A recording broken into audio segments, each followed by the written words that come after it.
When it comes to maps in Valorant, there's definitely this butterfly effect when designing the spaces. We might make a change on the A site that makes it a little bit easier or harder to defend, and as a result, that actually changes how defenders allocate throughout the entire map.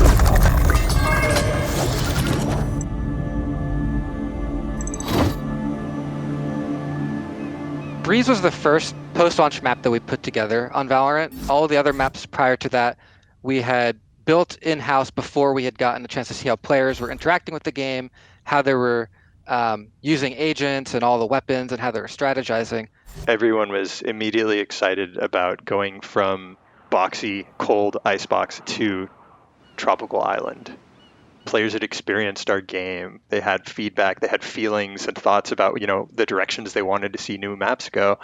And one thing we consistently heard across regions and skill levels was larger spaces and more open, longer sightlines. So with Breeze, we were able to take a look at how the community was playing, the types of things that they were asking for on maps, and we tried to deliver that on Breeze. I actually jumped right into the 3D gray boxing. Here's a big square. That's mid.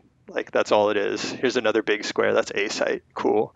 And then you start shifting things around and refining and get closer and closer. I think in one weekend or a few days, I think I actually had a first pass of the entire map.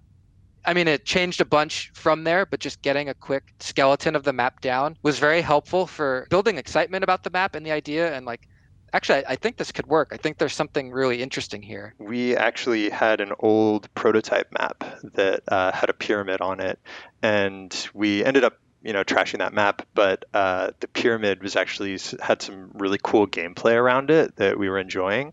For A site, it's two pyramids are better than one. Drop them in a giant square and see what happens.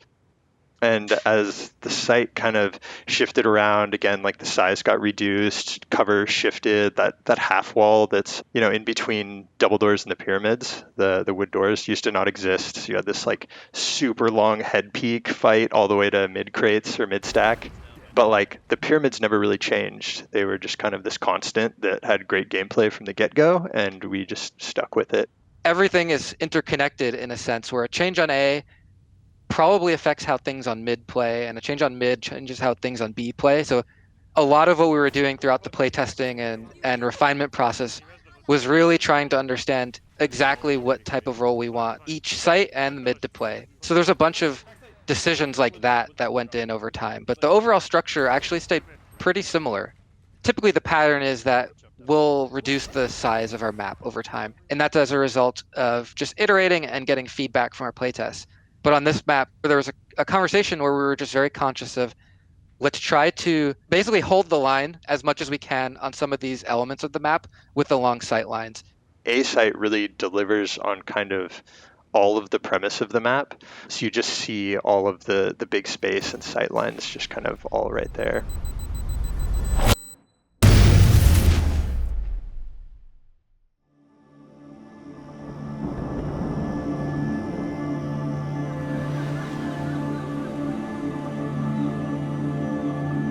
So early on, we have this stage called blue sky phase. And that phase is basically once we've kind of made that creative decision to we generally want to go in this direction, we kind of let the concept artist go crazy on what's the best, craziest version of this. We tend to slowly reel that in as we start executing on it in the map.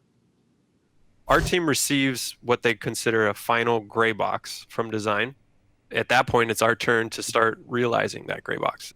Because of the new space, the new narrative, the new lore, the new location that we're going to, it's more fun to work on those types of environments where you have lots of foliage popping out of the cracks of the corners where a wall meets a ground, and corrugated metal plates that we have everywhere, that drippy, rusty, grungy stuff. It's really fun to do as an environment artist because you have the ability to add detail and you have the ability to put storytelling in the environment.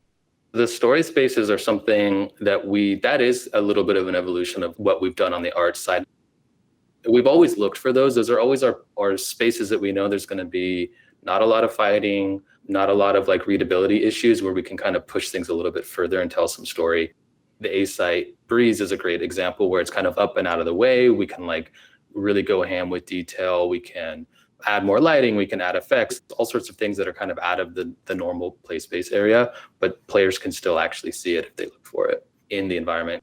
A lot of times those specific IP lore elements to the map, they come in pretty late in the art production process. It's also a little bit challenging from a creative standpoint to look at a gray box, gray cubed out map and be like, over here, I want to put, for example, in the chop shop, that mine shaft, that elevator shaft wasn't there when I first built out that room, nor was that piece of radianite, that glowing piece that's in the shop, that wasn't there either. And there's a lot of players out there that do eat it up.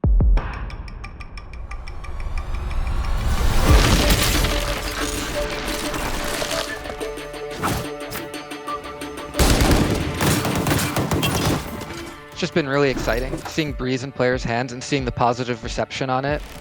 We've seen some cool plays that we hadn't seen internally. We definitely want to see how it plays out once the pro teams get their hands on it. Yeah, to just get a better sense of how the map gets played when teams are really trying to push the limits of it.